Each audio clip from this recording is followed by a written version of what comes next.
রাজ্য তথা আমরা যারা এই উত্তর পূর্বাঞ্চলে বসবাস করি, আমরা সবাই রুমেল ঘূর্ণিঝড়ের কিছুটা আবহাওয়া আছি। আপনার এই দুর্যোগপূর্ণ পরিস্থিতিতেও এখানে উপস্থিত হয়েছেন ভারতীয় জনতা পার্টির শ্যামাপ্রসাদ মুখার্জি। এই আমাদের এই সভা থেকে আপনাদেরকে আমরা কৃতজ্ঞতা জানাই।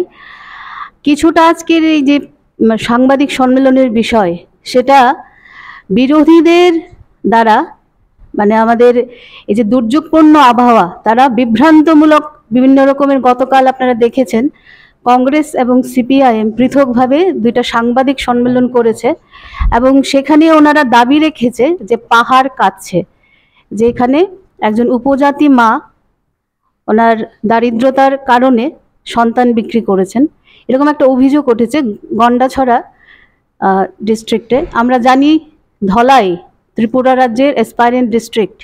এই ডিস্ট্রিক্টের সার্বিক উন্নয়নে রাজ্য সরকার তথা ভারত সরকারের তরফ থেকে অনেক গুরুত্বপূর্ণ পদক্ষেপ নেওয়া হয়েছে।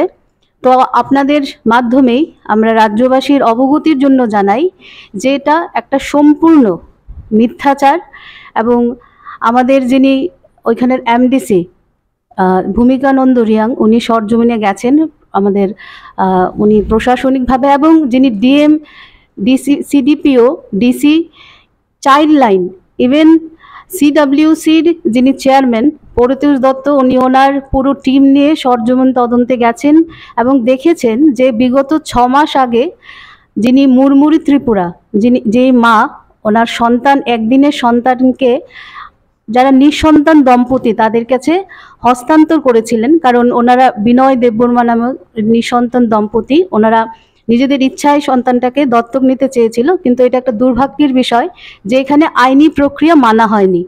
এবং যে অর্থ বিনিময়ের কথাটা উঠেছে সেটাও মূলত ভিত্তিহীন আমরা বলতে পারি, কারণ যিনি মুরমুরি ত্রিপুরা, এই সন্তানটা ওনার ষষ্ঠ সন্তান এবং বিগত 6 মাস আগে ওনার স্বামী বিষপানে আত্মহত্যা করেছেন, প্রয়াত পূর্ণজয় ত্রিপুরা। তো দেখা গেছে ওনার যে প্রথম সন্তান 19 বছরের ছেলেটি ব্যাঙ্গালোরে কর্মরত আছে, দ্বিতীয় সন্তানটি একজন কন্যা সন্তান 18 বছর, সে বিবাহিতা, তৃতীয় সন্তানটি 16 বছর, সে ক্লাস 7-এ পড়ে, চতুর্থ সন্তান 12 বছরের, সে ক্লাস 6-এ পড়ে, এবং যিনি পঞ্চম সন্তান শিশু মানে ছেলে, সে ক্লাস 3-তে পড়ে। তো মহিলা যখন অ্যাডভান্স স্টেজে টার্মিনেশনের জন্য গেছিল, তখন ডাক্তার বলেছে যে এই মুহূর্তে বাচ্চাটা টার্মিনেট করা যাবে না, এবং সরকারি সহযোগিতায় 22শে মে কন্যা সন্তানটি প্রসব হয় সরকারি মানে হাসপাতালে। সেখানে সম্পূর্ণভাবে সরকারি সহযোগিতায় একটা সুস্থ সন্তানের জন্ম হয়।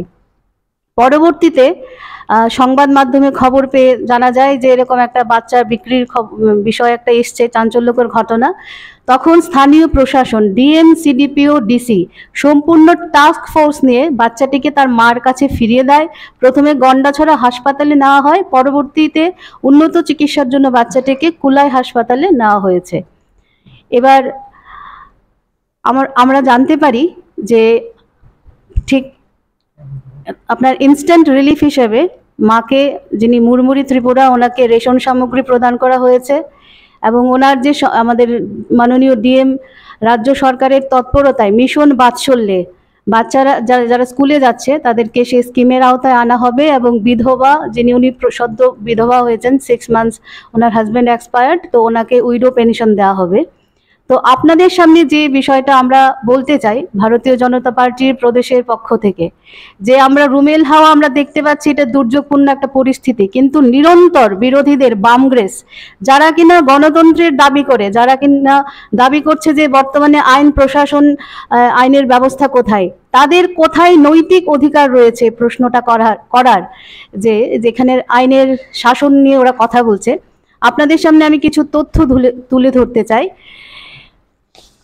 বিগত হয়েছিল 1993-তে 1988 থেকে 1993, 5 বছরের জোট আমল, যেটাকে কিনা সিপিআইএম জঙ্গলের রাজত্ব বলে আখ্যায়িত করেছে এবং দৈনিক সংবাদে এটার একটা কার্টুন হিসাবে প্রকাশিত হয়েছিল যে কি কি কারণে এটা জঙ্গল রাজত্ব। এবং আপনারা সবাই অবগত আছেন যে এই 5 বছরের কালো দিন জঙ্গল রাজত্ব ক্যাসেট চালিয়ে ওনারা দীর্ঘ 25 বছর যে বর্বরতম শাসনের নামে শোষণ করে গেছেন।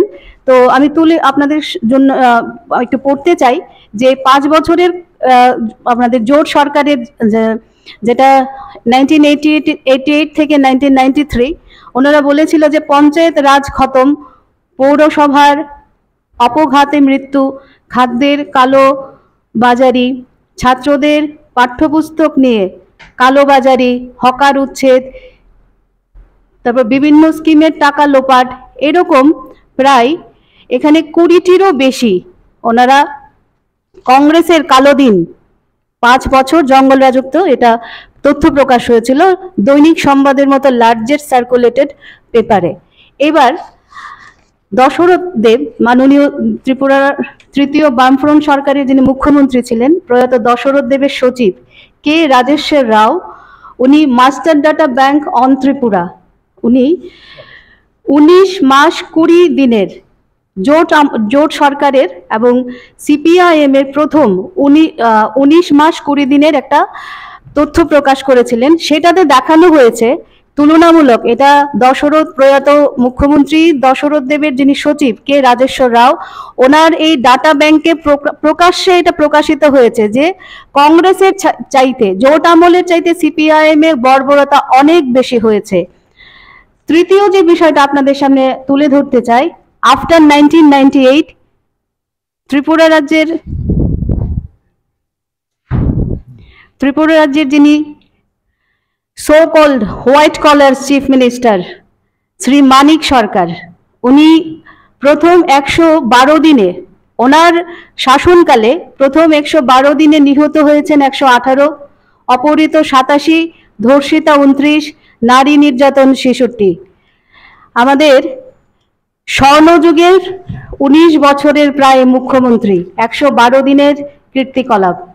তারপর বিভিন্ন সময় নির্বাচনী প্রচারে এসে সিপিআইএম এর বরিষ্ঠ দিগ্গজ নেতারা বলে গেছেন ত্রিপুরায় উগ্রপন্থী কার্যকলাপ চলছে কংগ্রেসের মদতে। বক্তা জ্যোতি বাসু, আপনারা দেখতে পারেন এখানে ওনার বক্তব্য, কংগ্রেস সন্ত্রাসবাদী জোটের ক্ষমতায় খোয়ালো খান খান হয়ে যাবে, বিমান বসুর বক্তব্য।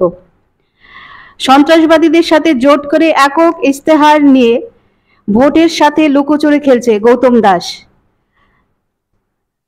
দুষ্মন্ত নারায়ণ পাহাড় কংগ্রেস এনএলএফটির পরিকল্পিত গণহত্যার বিরুদ্ধে রাজ্য জুড়ে গণবিক্ষোভ, জিরানিয়ায় বন্ধ, নেতৃবৃন্দের সফর। এই যে বামগ্রেস, যারা কিনা 5 বছরের জঙ্গল রাজত্ব বলে 25 বছর শাসনের নামে শোষণ করে গেছে, আর তার চাইতেও বেশি কালো দিন রেখে গেছে, আমরা বলতে পারি আজকের এই অপপ্রচার রাজ্যবাসীকে বিভ্রান্তমূলক, চক্রান্তমূলক যে তাদের এই প্রহসন, এই একমাত্র দলিল বামগ্রেস ছাড়া আর কেউ দাখিল করতে পারে না। ভারতীয় জনতা পার্টি সেবা থেকেই সুশাসন, এটাই আমরা বিশ্বাস করি এবং আমরা সত্তার চেয়ে সেবাতে বেশি বিশ্বাস করি। নিরন্তর প্রতিটা কর্মী নেতা কাজ করে চলেছে এবং এই মুড়মুড়ি ত্রিপুরা আজকে যে মাকে ট্রাম্প কার্ড খেলে নির্বাচনের পরে, আমরা জানি 4 জুলাই আমাদের লোকসভার নির্বাচনের ফলাফল ঘোষিত হবে, এই পূর্বে একটা রুমেল, আমরা এখনো বলছি যে রুমেল হয়তো একটা ঘূর্ণিবহ, যেটা একটা প্রাকৃতিক দুর্যোগ, কিন্তু ওনারা যে দুর্যোগ নিয়ে ডিস্ট্রাকশন এন্ড ডিস্ট্রাকশন যাদের একমাত্র কাজ, সেই বামগ্রেস, তারা এই চক্রান্তমূলক একটা মিথ্যা অপপ্রচার চালানোর চেষ্টা করছে। পাহাড় মোটেও কাটছে না, পাহাড়ের মতো করেই সেটা বর্ধিষ্ণু এবং সেটা উন্নয়নের শিখরে আমরা পৌঁছবো। আমরা জানি ভারতীয় সংবিধানে রাইট টু ইকুয়ালিটি, যেটা সমতার অধিকার, যেটা আমরা জানি ফান্ডামেন্টাল রাইট, কিন্তু নারী এবং শিশু কল্যাণে একটা পজিটিভ ডিসক্রিমিনেশন আছে, যেটা আর্টিকেল 15(5), সেটাতে মহিলা এবং শিশু বিকাশের জন্য বিশেষ ব্যবস্থা নেওয়া হয়েছে। রাজ্য সরকার আমাদের মাননীয় মুখ্যমন্ত্রীর তহবিল থেকে মাতৃ পুষ্টি যোজনায় প্রতিটা গর্ভবতী মায়ের জন্য একটা আর্থিক অনুদানের ব্যবস্থা রয়েছে, এবং প্রধানমন্ত্রী মাতৃ বন্দনা যোজনায় প্রতিটা মায়ের জন্য, গর্ভবতী মায়ের জন্য আমাদের স্কিম চালু রয়েছে, এবং ত্রিপুরা রাজ্য সহ সারা ভারতবর্ষে সবাই এই স্কিমের আওতায় আছে এবং সেই লাভ উপভোগ করছে। এবং এই যে আমরা মুড়মুড়ি ত্রিপুরার এই ঘটনাকে নিয়ে ওনারা একটা ঘটনার ঘটা খেলার চেষ্টা করেছেন, সেই অপপ্রচারকে আমরা ধিক্কার জানাই। আমরা তাদেরকে চেতাবনী দিতে চাই, সেটা তাদের জন্য একটা সাবধান বাণী থাকবে যে ভারতীয় জনতা পার্টি একক সংখ্যাগরিষ্ঠতায় যেরকম সরকার গঠন করে, এককভাবে গণতান্ত্রিক পদ্ধতিতে আমরা সার্বিক উন্নয়নেও আমাদের নিরন্তর কাজ চলেছে, যেটা পুষ্টি এবং পোষণ ট্রেকার সমস্ত বিষয় নিয়ে শিশুদের কল্যাণে কাজ চলছে, এবং এই ঘটনাটা রাজ্য সরকার খুব সংবেদনশীলতার সাথে দেখছে। আমরা আশা করব ভবিষ্যতে এরকম অপপ্রচারমূলক থেকে বিরোধীরা বিরত থাকবেন। এই বলে আমি আমার এখানে সাংবাদিক, যদি কারোর কিছু প্রশ্ন থাকে আপনারা করতে পারেন।